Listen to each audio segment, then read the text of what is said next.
Hotel talks. यहाँ पर बातें होती हैं बिजनेस, रियल फैक्ट और रियल एक्सपीरियंस की। आज हम लोग बात करने वाले हैं overall hotel and restaurant management की। यहाँ आपको कुछ ऐसे पॉइंट देखने और सीखने को मिलेंगे जो आप कहीं ना कहीं अपने बिजनेस में मिस कर रहे हैं, तो इस पूरे पॉडकास्ट को जरूर देखिएगा। तो सर, फर्स्ट क्वेश्चन मेरा ये है कि ऐसे कौन से गलत एटीट्यूड हैं जो रेस्टोरेंट को क्विकली किल करते हैं? ऐसे एटीट्यूड तो बहुत सारे हैं, जैसे ओनर्स के बिहाफ पे भी होते हैं काफ़ी एटीट्यूड, स्टाफ के बिहाफ पे भी होते हैं, है ना, और मैनेजर्स के बिहाफ पे भी होते हैं। जैसे कि सबसे पहले अपने पास अगर कोई रेस्टोरेंट में गेस्ट आ रहा है, वो चाहे मैनेजर हो या ओनर हो, अगर कोई गेस्ट आपसे ये बोल रहा है कि आपके यहाँ सफाई कम है जी, ठीक है, तो आपने वर्ड यूज किया मैनेजर ने या ओनर ने, नहीं सर ऐसा तो चलता है। सेकंड, जैसे कोई गेस्ट आया आपके पास और उसने बोला कि आपकी फूड क्वालिटी डाउन हो रही है, ठीक है, तो आपके मैनेजर ने या ओनर ने इस चीज़ का रिप्लाई इस तरीके दिया, नहीं सर इतना तो चलता है। कोई गेस्ट आपका वेट कर रहा है, टेबल पे कोई भी स्टाफ नहीं पहुंचा, या वेटर नहीं पहुंचा, या मैनेजर अटेंड करने के लिए नहीं पहुंचा, या जो आपके रिलेशनशिप मैनेजर हैं वहाँ पे फ्लोर पे वो नहीं पहुंचे, तो लास्ट में अगर कस्टमर को आप जवाब देंगे नहीं सर ऐसा तो चलता है, अभी हम लोग आ रहे थे, ऐसा नहीं आपको अटेंड करना है। तो इस इंडस्ट्री में चलते हैं का मतलब है कि दूसरे दिन से कस्टमर का कम होना। बिल्कुल सर। तो ये भी एक एटीट्यूड ही है, क्योंकि यहाँ से फिर कस्टमर को ये लगता है ना कि मेरी कोई वैल्यू नहीं है। वैल्यू नहीं है। ओनर का ओवर कॉन्फिडेंस रेस्टोरेंट को किल करता है। काफ़ी ओनर ऐसे होते हैं, बोल देते हैं हमें तो 10 साल से एक्सपीरियंस है इस इंडस्ट्री का, हमें तो सब आता है, हमें तो सब पता है, लेकिन उनको ये नहीं पता कि टाइम के हिसाब से चीज़ें भी चेंज हो रही हैं। चॉइसेस का भी ध्यान रखना पड़ता है। रखना चलता है कि आप 10 साल वाले पहले कस्टमर को क्या दे रहे थे, समय के हिसाब से अब जो जनरेशन है वो क्या मांग रही है, तो वो आपको चेंज करना पड़ेगा। उन्हें ये लगता नहीं ऐसे ही चलने दो, सही चल रहा है, तो ये चीज़ें एक इफेक्ट करती हैं। तो यहाँ पर रेस्टोरेंट ओनर को और स्टाफ को ध्यान देना चाहिए। बिल्कुल ध्यान देना चाहिए। ट्रैकिंग इग्नोर करना, काफ़ी ओनर क्या होता है ट्रैकिंग इग्नोर करते हैं, जैसे कि आपने डेली सेल को ट्रैक ना करना, फूड कॉस्ट को ट्रैक ना करना, ठीक है, डेली फीडबैक फॉर्म को ट्रैक ना करना। तो ये ट्रैकिंग जब खत्म हो जाती है, पटरी से उतर जाती है, तो आप कस्टमर से पीआर बनाने के लिए खत्म हो जाता है। ये फीडबैक का मतलब ये, अगर कोई कंप्लेन आ रही है तो आप पूछो, आप ओनर हो या आप मैनेजर हो, आप पूछो नीचे वाले स्टाफ से कि ये कंप्लेन क्यों आई है, ठीक है। तो ये अगर आप ट्रैकिंग हटा देंगे तो भी दिक्कत है। जो ये इंडस्ट्री है वो इमोशन से नहीं चलती है, वो ट्रैकिंग से चलती है। जितना आप ट्रैक कर लोगे कस्टमर को या स्टाफ को, जितना ज़्यादा ट्रैक करोगे उतना ज़्यादा आप उसमें घुसते चले जाओगे और आपको फील होगा कि हाँ वाकई में हमने कस्टमर के लिए ये हैप्पी मोमेंट किया। एक अगर इसमें देखें, एक बहुत ज़्यादा इस इंडस्ट्री में चलता है ब्लेम कल्चर। ब्लेम कल्चर का मतलब ये होता है, ओनर ने बोला यार स्टाफ अच्छा नहीं है, मैनेजर ने बोला मार्केट अच्छी नहीं है, और रिजल्ट क्या है कि इनका सिस्टम ही सही नहीं है। प्रॉब्लम है सिस्टम में। ये लोग ब्लेम करते हैं, मैनेजर बोलेगा हमारा ओनर अच्छा नहीं है, आप बोलेगा मैनेजर अच्छा नहीं है, मैनेजर बोलेगा मार्केटिंग अच्छी नहीं है या मार्केट अच्छा नहीं है अभी, और लेकिन ये लोग अपने सिस्टम को सुधारना नहीं चाहते। रिजल्ट जीरो आएगा और सिस्टम को सुधारेंगे नहीं। तो यहाँ पर प्रॉपर कोऑर्डिनेशन का इशू आता है, किसका इशू आता है? देखिए, कोऑर्डिनेशन इसमें ओनर और मैनेजर दोनों की होनी चाहिए। अगर उन दोनों की कोऑर्डिनेशन अच्छी है तो रेस्टोरेंट ऑटोमेटिक ग्रो करेगा। सर, अगर एक हम कंडीशन क्रिएट करें, जैसे कि एक कंडीशन है जहाँ पे कस्टमर ब्लेम कर रहा है कि यहाँ का मैनेजर स्टाफ अच्छा नहीं है, पर स्टाफ और मैनेजर ब्लेम कर रहे हैं कि कस्टमर ही अच्छा नहीं है, उस जगह पर ओनर को क्या स्टेप लेना चाहिए? फिर तो पहले तो ट्रैक करना चाहिए, चीज़ों को देखना चाहिए कि गलती कहाँ पर हुई है। ना तो उनको मैनेजर को ब्लेम करना चाहिए, ना ही स्टाफ को, नहीं चाहिए। पहले उसमें डीपली जाकर उन चीज़ों को देखें कि कस्टमर को प्रॉब्लम कहाँ से आई है, जिससे कि कस्टमर ने ये बोला कि आपका मैनेजमेंट सही नहीं है, फूड टेस्ट में प्रॉब्लम आई है या सर्विस में प्रॉब्लम आई है, ठीक है, या फिर उनके बिहेवियर से प्रॉब्लम आई है कि स्टाफ अच्छे से बातचीत नहीं कर रहा है। सबसे पहले वो देखें, आपको लगेगा ऑटोमेटिक आपको पता चल जाएगा वहाँ पे किसकी गलती थी, उसके बाद आपको एक्शन लेना चाहिए। और देखिए, इस इंडस्ट्री में कोई भी गेस्ट के लिए एक्शन नहीं ले सकता। गेस्ट अगर गलत भी है तो भी आप अपने स्टाफ को यही चीज़ समझाओ कि गेस्ट खाने के पैसे से ज़्यादा एक्सपीरियंस मांगता है। हम केवल अपने स्टाफ को ही समझा सकते हैं कि ठीक है, गेस्ट पैनिक हो रहा है, आप उस चीज़ को सॉल्व करो, शांत रहो, देखो वो जो चीज़ मांग रहा है उनको दो, उनको प्रोवाइड कराओ। गेस्ट कितनी देर के लिए आपके रेस्टोरेंट में रुकता है? 45 मिनट, 50 मिनट, बहुत ज़्यादा रुकेगा तो 1 घंटे बस। अब 1 घंटे अगर आप कस्टमर को नहीं झेल पा रहे हैं, अगर आप उसी लाइन के हैं तो ये तो आपके पेशेंस की कमी है। इस इंडस्ट्री में पेशेंस का भी बहुत ज़्यादा महत्व है। पेशेंस 100% होना चाहिए, अटेंशन 100% होनी चाहिए, क्योंकि कस्टमर को ये लगता है कि 100% ये जो वेटर सर्विस कर रहा है ये केवल मेरे लिए ही रुका रहे, और वाकई में रुकना चाहिए। तो सर आप एक्सपीरियंस की बात कर रहे हैं, तो ऐसे कौन से 5 एक्सपीरियंस हैं जो कस्टमर को देने ही देने चाहिए और जो लोग वो डिमांड भी करना चाहते हैं? तो नंबर 1 पे जैसे आपका आता है वेलकम, उसके बाद आपका सेकंड नंबर पे आता है अटेंशन, कस्टमर को 100% अटेंशन, ठीक है। उसके बाद आता है आपका फूड सर्विस, उसके बाद फूड टेस्ट, उसके बाद लास्ट में थैंक यू। जैसे हम नंबर 1 पे हम जाएंगे, वेलकम का मतलब है गेस्ट ने जैसे ही रेस्टोरेंट के दरवाजे से इंटर्ड किया रेस्टोरेंट में, तो सबसे पहले आपको ग्रीटिंग करनी है वहाँ पे। आपको बोलना how many members sir, where table for 4, वो जो भी वेटर होगा वो जाएगा, चेयर को पीछे लेगा, उनको बैठा लेगा, बैठने के बाद फिर सेकंड कैंडिडेट जो होगा, कैप्टन होगा जो भी उनका, वो मेनू लेके जाएगा। या सबसे पहले वाटर बोतल रखेगा टेबल पे, उनसे पूछेगा वाटर के लिए कि डू लाइक मिनरल वाटर या और वाटर, ठीक है। उसके बाद उन्हें मेनू देगा, फिर उनसे पूछते हैं कि आपको कौन सा खाना आप पसंद करेंगे, नॉर्थ इंडियन, चाइनीज़, तंदूर, इस तरीके से वो अपनी एक एक करके स्टेप बाय स्टेप चीज़ों को पूछना शुरू कर देते हैं। अब सर्विस आता है कि सर्विस उनको 100% चाहिए हर कस्टमर को। देखिए जो भी पैसा पे करता है उसको 100% चाहिए। अगर उसे खाना खाना होता है वो घर पे भी खा लेता है, बिल्कुल, किसी ढाबे भी चला जाता है। आपके फाइन डाइन रेस्टोरेंट में क्यों आता है? फाइन डाइन का मतलब है कि उसको A to Z her cheese table पे चाहिए। जैसे कस्टमर क्या है, हर तरीके का है। अब अपने यहाँ देख लो कि काफ़ी कस्टमर को no onion no garlic food चाहिए, किसी को ओनली नो गार्लिक चाहिए, किसी को ओनली नो अनियन चाहिए, किसी को क्या है कि कोरिएंडर नहीं होना चाहिए इसमें, उससे उनको एलर्जी है। तो ये वेटर को, कैप्टन को सबसे ज़्यादा ध्यान रखना चाहिए या पूछ लेना चाहिए कोई सर स्पेशल इसमें आपका रिमार्क तो नहीं है। रिमार्क मीन्स आपको कुछ चेंजेस तो नहीं चाहिए सब्जी। कुछ लोगों को गार्निशिंग से प्रॉब्लम होती है कि आप क्रीम की गार्निशिंग करके मत लाइए, दाल तड़का में कुछ लोग बोलते हैं रोगन की गार्निशिंग करके मत लाइए, ऊपर से कोरिएंडर मत डालिए या हरी लाल मिर्च मत डालिए ऊपर से। तो ये चीज़ वेटर को पूछना चाहिए उनसे, स्टार्टिंग से लेके एंड फिंगर वॉल तक। तो ये है गेस्ट का वेलकम, ग्रीटिंग, 100% सर्विस अच्छी देना, 100% अटेंशन, और लास्ट में प्यारी सी स्माइल देके सर अगर कोई गलती हो तो उसके लिए sorry, thank you. Hotel industry वाले ओनर को, मैनेजर को और जो भी स्टाफ वर्क करता है वहाँ पे उनको ये याद रखना चाहिए। देखिए इसमें जो अपना एटीट्यूड है, एटीट्यूड में एक अपना पॉइंट और आता है कि फीडबैक से डरना। जैसे होता क्या है कि निगेटिव कोई भी अगर रिव्यू आया है तो ओनर ने या मैनेजर ने उसको इग्नोर कर दिया, या उन्हें गुस्सा आ रहा है कि इस कस्टमर ने ऐसा रिव्यू मेरे पेज पे क्यों डाला। तो ये तो मतलब एक तरीके से जो अपने स्मार्ट रेस्टोरेंट होते हैं वो उस चीज़ को ये समझते हैं ये हमारी फ्री कंसल्टेंसी है।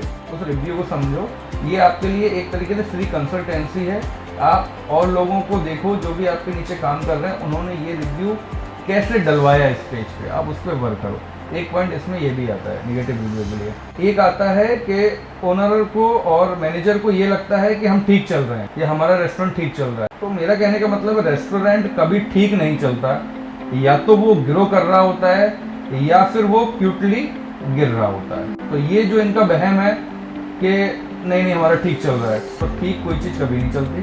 तो सर जैसा भी आपने बताया कि एक रिव्यू से इतना इफेक्ट नहीं पड़ता, वो एक तरह का फीडबैक होता है। तो क्या हो जब वहाँ पे एक ना हो कि 10 वैसे ही रिव्यू हो आपके लिए नेगेटिव रिव्यू, तो क्या इफेक्ट पड़ेगा? देखिए 10 अगर एक दिन में आए हैं या एक ही कैंडिडेट ने डाले हैं तो ये एक अलग मैटर है। अगर हमें लग रहा है कि वीकली हमारे पास every day 4 to 5 negative review आ रहे हैं, तो कहीं ना कहीं आपका रेस्टोरेंट गिर रहा है। उसका रीज़न बहुत सारे हो सकते हैं। उसके रीज़न जैसे कि आपकी सर्विस में कमी आना, या आपका फूड टेस्ट ख़राब होना, या फिर आपका मैनेजमेंट ख़राब होना, काफ़ी सारे ऐसे इम्पैक्ट हो सकते हैं। तो कहीं ना कहीं वो रेस्टोरेंट गिर रहा है, इसलिए वीकली अगर आपके पास इतने नेगेटिव रिव्यू आ रहे हैं। तो सर रेस्टोरेंट लाइन में ट्रेनिंग की बहुत ज़्यादा ज़रूरत पड़ती है, तो ट्रेनिंग के लिए सबसे सिंपल रूटीन क्या है? देखिए स्टाफ ट्रेनिंग के काफ़ी ज़्यादा पॉइंट हैं, 10 से 12 पॉइंट होते हैं जो कि स्टाफ को डेली करने चाहिए। जैसे कि सबसे पहला पॉइंट है आपका कि मॉर्निंग ब्रीफिंग। आप जैसे ही रेस्टोरेंट में इंटर करते हैं या फिर सारा स्टाफ आपका इंटर करता है, तो जो भी वहाँ का लीडर है या मैनेजर है या ओनर है, सबसे पहले आपको एक मॉर्निंग ब्रीफिंग करनी है सभी स्टाफ के साथ। उसमें आपके 10 से 12 पॉइंट होंगे जो कि आपको ब्रीफिंग में डिस्कस करना है। जैसे कि आपने ब्रीफिंग स्टार्ट की, सबसे पहले ब्रीफिंग स्टार्ट करने के साथ साथ सभी जो भी आपके स्टाफ है उनको आपने ग्रीट किया, गुड मॉर्निंग, गुड आफ्टरनून, ठीक है, या जो भी आपका चलता हो उस टाइम पे, वो आपने उनको विशेस दी। विशेस देने के बाद सबसे पहले आपके अपने स्टाफ से आपने सबके हालचाल लिए कि सब हैप्पी हैं या अनहैप्पी हैं, ठीक है। अगर आपको लगता है कि सब ऑल सेट है तो आपको फिर अपनी ब्रीफिंग अपनी स्टार्ट करनी चाहिए अपने स्टाफ के साथ, with energy, with full mindset के साथ में, ठीक है। सबसे पहला पॉइंट है आपका कि आपको प्रीवियस डे का डिस्कशन करना चाहिए। गेस्ट के साथ अनहैप्पी हुआ है और क्या गेस्ट के साथ हैप्पी मोमेंट हुआ है, उनको डिस्कस करना चाहिए, ठीक है। डिस्कस करने के बाद केवल सॉल्यूशन पे फोकस करना चाहिए, किसी को ब्लेम नहीं करना चाहिए उस टाइम ब्रीफिंग में कि आप किसी एक दूसरे स्टाफ को ब्लेम कर रहे हैं। ब्लेम मत करो, केवल सॉल्यूशन पे फोकस करो। तो अपना जो सेकंड पॉइंट है वो है प्रोडक्ट की नॉलेज, ठीक है। इसमें क्या है कि आप उनको ब्रीफ करिए कि आज की हमारी स्पेशल डिश क्या है। सबसे पहले जो भी आपकी डिशेज टॉप 5 डिशेज हो आप उनको बताइए कि ये हमारी आज टॉप 5 डिशेज अपने रेस्टोरेंट में अपसेलिंग में आएंगे। जैसे कि मान लो अपसेलिंग में आप कोई भी आपका वेटर है तो कस्टमर के सामने ग्रीट कर रहा है या कस्टमर से बात कर रहा है, तो उस टाइम बोलिए आप कि सर तंदूर से गार्लिक नान फ्रेश निकल रही है, क्या आप इसे ट्राई करना चाहेंगे। इस टाइप की अपसेलिंग के पॉइंट आपको उनको देने चाहिए, ठीक है। ये एक आपकी सेल बढ़ाने का भी पॉइंट है। दूसरा, कस्टमर के साथ जितना आप इन्वॉल्व होंगे वो आपके लिए एक बेहतर पॉइंट होगा। एक पॉइंट इसमें आप ये भी आएगा, ठीक है। थर्ड आपका आता है कि आपको स्माइल रखना है ऑल टाइम पे। कस्टमर के सामने आपको, आप कितनी भी परेशानी में है इस इंडस्ट्री में, कितने भी परेशानियों से जूझ रहे हैं, लेकिन कस्टमर के सामने जो भी आपकी टेबल पे गेस्ट बैठे हुए हैं केवल एक प्यारी सी स्माइल देना है, क्योंकि जब तक आप स्माइल देंगे तब तक वो गेस्ट आपसे भी खुश रहेगा। तो स्माइल ऑल टाइम रहनी चाहिए आपके फेस पे। एक अपना इसमें नेक्स्ट पॉइंट ये भी रहेगा कि जैसे कि कोई भी ऑर्डर ले रहा है कोई भी वेटर, तो उनको ऑर्डर रिपीट जरूर करना चाहिए। एक इसमें आता है ऑर्डर रिपीट रूल, ठीक है। तो इससे हमेशा गेस्ट हैप्पी रहता है कि आप पूरा ऑर्डर अच्छे से वेरीफाइड करिए, जिससे कि आपको कोई भी आगे परेशानी ना हो ऑर्डर किचन में ट्रांसफ़र करने से, ठीक है। एक इसमें आता है आपका कि जब आपकी टेबल चल रही है या जब आपके गेस्ट फूड एंजॉय कर रहे हैं, तो एवरी 5 मिनट्स में आपको टेबल वैक चेक करनी है। एवरी 5 मिनट में, ऐसा नहीं है कि आप बिल्कुल खड़े रहो उनके पास में, तो वो हेजिटेट हो जाएंगे कि यार ये तो बगल में ही खड़े हैं। सर मेरा यहीं से क्वेश्चन है कि मैंने ज़्यादातर देखा है ऐसा कि जब रश टाइम होता है 6 से 9, 10, 11 जो भी रहता है, तो उस टाइम पे क्या होता है कि कस्टमर की भीड़ लगी हुई है, हमारे पास स्टाफ 4 से 5 ही है जो टेबल पे हमारे हैंडल कर सकते हैं। उस टाइम पे कभी कभी होता है कि स्टाफ एक टेबल को देख रहा है तो दूसरी मिस कर रहा है, तीसरी मिस कर रहा है। उस जगह पे क्या होता है, अगर एक टेबल हम लोग वो लोग हैंडल कर पा रहे हैं तो 2 टेबल कहीं ना कहीं मिस कर रहे होते हैं। देखिए उस टाइम पे सबसे पहला पॉइंट आपका है कि वेटिंग मैनेज करना।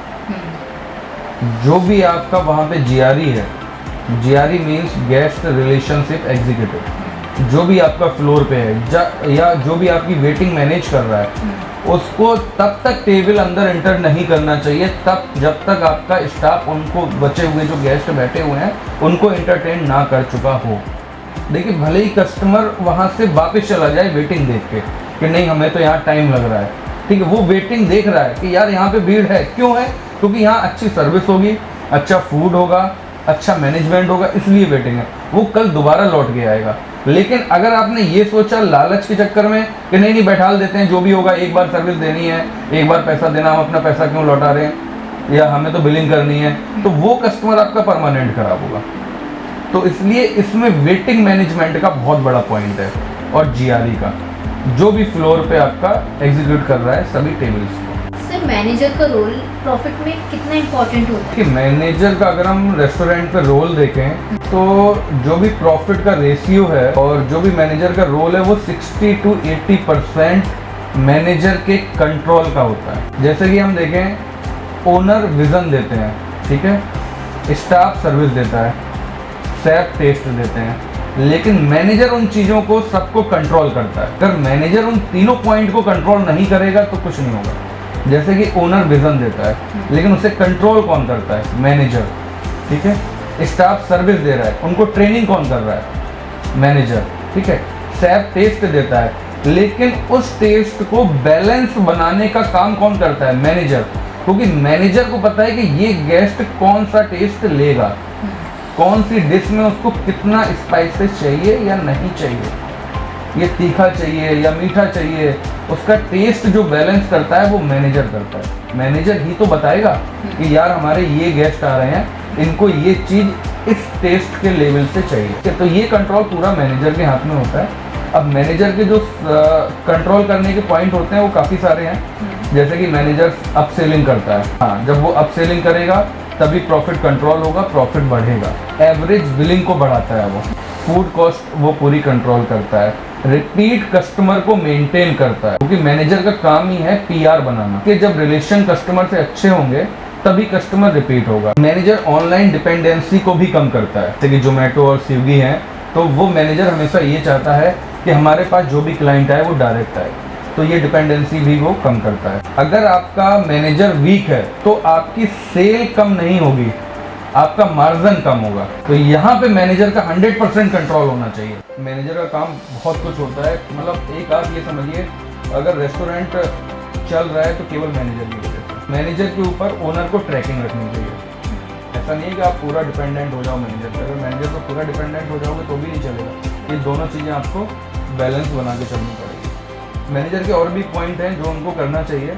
फूड कॉस्ट को कंट्रोल करना चाहिए, उनको वेस्टेज कंट्रोल करनी चाहिए, है ना। जो भी अपना किचन से पोर्शन निकल रहा है, फूड का पोर्शन, उसको देखना चाहिए कि वो बैलेंस निकले। ऐसा नहीं किसी गेस्ट के पास कम जा रहा है, किसी गेस्ट के पास ज़्यादा जा रहा है, तो वो बिल्कुल बैलेंस निकलना चाहिए। इस पर मैनेजर को वर्क बहुत ज़्यादा करनी चाहिए। इलेक्ट्रिसिटी बिल पे ध्यान देना चाहिए, उनका फोकस रहना चाहिए कि कहीं हमारी फालतू इलेक्ट्रिसिटी तो नहीं जा रही है। स्टाफ का ओवर टाइम ज़्यादा नहीं जाना चाहिए, एज पर नीड ही स्टाफ का ओवर टाइम जाना चाहिए। काफ़ी लोग ऐसे होते हैं मैनेजर को ध्यान नहीं देते हैं कि अरे ठीक है यार, हमारी जेब से थोड़ी ना जा रहा, ओनर की जेब से जा रहा है, चलने दो। तो ये उनको ध्यान रखना चाहिए। इलेक्ट्रिसिटी बिल पे भी ध्यान रखना चाहिए उनको, है ना। फूड कॉस्ट तो है ही अपना एक मेजर पॉइंट है। तो ये सारे पॉइंट हैं जो मैनेजर को अपना ध्यान रखना चाहिए अपनी जॉब के साथ। सर, किसी मैनेजर को सिलेक्ट करने के टाइम पर ऐसे कौन कौन से गट्स होने चाहिए उनके अंदर जो एक अच्छे रेस्टोरेंट को चलाने के लिए काफ़ी है? देखिए, सबसे पहले तो रेस्टोरेंट का जो मैनेजर होता है वो इतना अंदर से हैप्पी होना चाहिए, उसके चेहरे पे हमेशा मुस्कान रहनी चाहिए, ठीक है, हाँ। और एक मतलब शाइनिंग फेस होना चाहिए जो कि हर कस्टमर को या हर गेस्ट को एकदम अट्रैक्ट करे। वो बहुत ज़रूरी है आज के इंडस्ट्री में। और थोड़ा सा क्रिएटिव भी होना चाहिए कि आज के समय पे मैनेजर को क्रिएटिव होना बहुत ज़रूरी है। ऐसा नहीं है कि बोरिंग टाइप का मैनेजर हो, है ना। वो पुराने टाइम से पुराने टाइम चल रहे हैं, जो कि ना तो अपने स्टाफ को एंटरटेन कर पा रहा है, ठीक है, ना ही अपने गेस्ट को एंटरटेन कर पा रहा है। तो ये चीज़ें भी थोड़ी सी बैलेंस होनी चाहिए आज के समय पे। पहले ऐसा होता था कि मैनेजर थोड़े से रूडली होते थे, ठीक है, रूड तरीके से बिहेवियर करते थे या शांत रहते थे, तो पहले चल जाता था। आज के टाइम पे कोई ऐसा नहीं है, थोड़ा सा क्रिएटिव होना बहुत ज़रूरी है। दूसरा, अगर हम अपने रेस्टोरेंट को चलाने के लिए बात करें तो देखो, सबसे पहला पॉइंट है इनका स्टाफ को लेके कि कोई भी स्टाफ अगर आपका रेस्टोरेंट में लेट आ रहा है तो उस स्टाफ को कंट्रोल करना है कि ये अपनी ड्यूटी लेट क्यों आ रहा है। सबसे पहला पॉइंट यही है, अगर स्टाफ को लेके हम देखते हैं, ठीक है। दूसरा, मैनेजर को इतना रूड रहना चाहिए 20% 30% स्टाफ के सामने, वो स्टाफ से डर के नहीं रहे, नहीं तो जो भी स्टाफ है वो उनके ऊपर चढ़ जाएगा, तो वो आगे वर्क नहीं कर पाएगा। अगर कोई नया मैनेजर है तो ये गट्स उनके अंदर होने चाहिए। एक टीम लीडिंग होती है, ठीक है, एवरीडे ब्रीफिंग करें अपनी, एवरीडे स्टाफ को ट्रेंड करें हर चीज़ को लेके, ठीक है।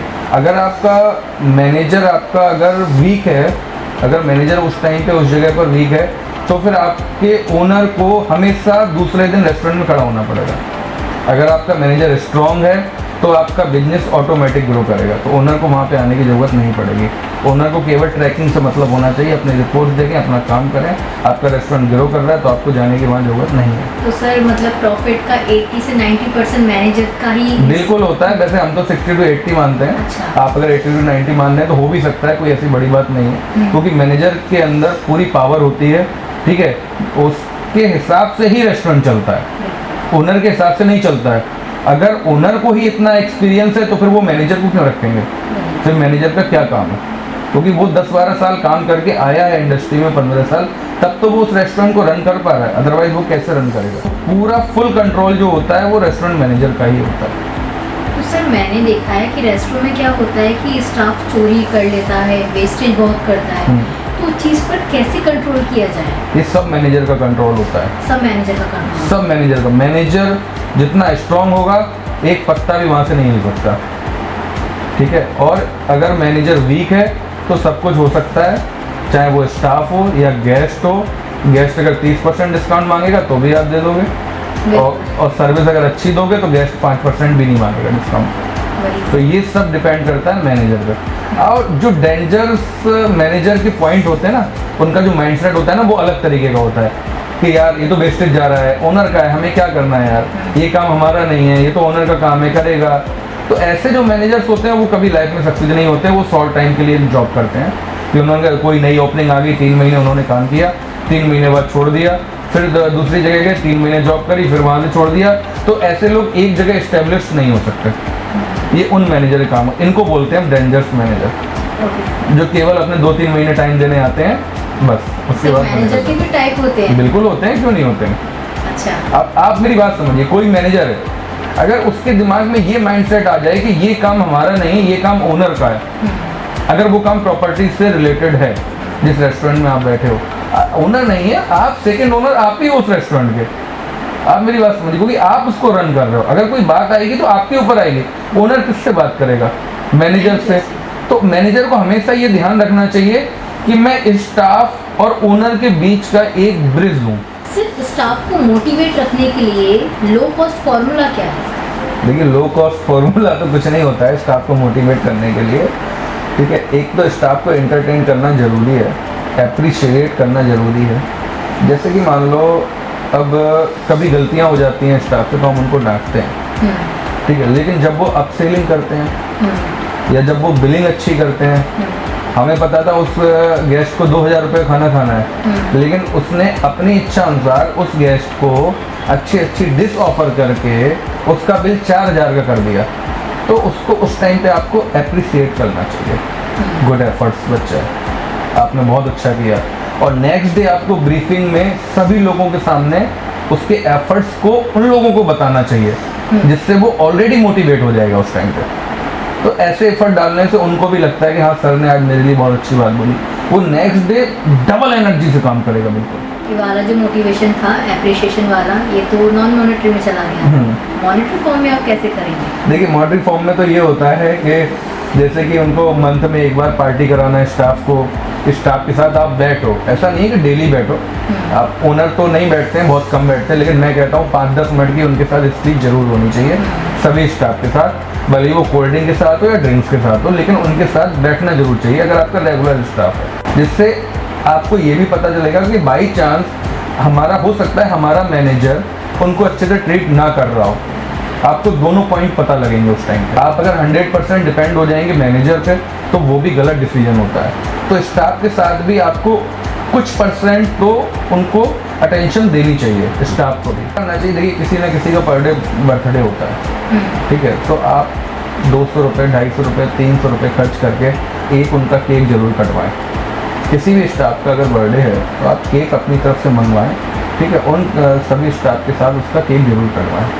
इससे भी जो भी अपने स्टाफ होता है वो मोटिवेट रहता है, उन्हें लगता है, क्योंकि काफ़ी लोग देखो उत्तराखंड के काफ़ी जो अपने वो हैं, क्या नाम है, स्टाफ हैं, काफ़ी दूर दूर से यहाँ काम करते हैं, जो 6-6 महीने घर नहीं जा पाते हैं। उत्तराखंड के हैं, नेपाल के हैं, आपके हिमाचल के लोग हैं, दिल्ली के हैं, काफ़ी लोग इस इंडस्ट्री में 6-6 महीने तक घर नहीं जा पाते हैं। इवन वो अपने फेस्टिवल भी नहीं बना पाते हैं, क्योंकि होली दिवाली हमारे यहाँ छुट्टी होती नहीं है कभी। ये इंडस्ट्री ऐसी है, क्योंकि जब सबकी छुट्टी होती है तो सारे गेस्ट होटल और रेस्टोरेंट में ही फूड का एंजॉय करने आते हैं, तो इन लोगों को छुट्टियां नहीं मिल पाती हैं।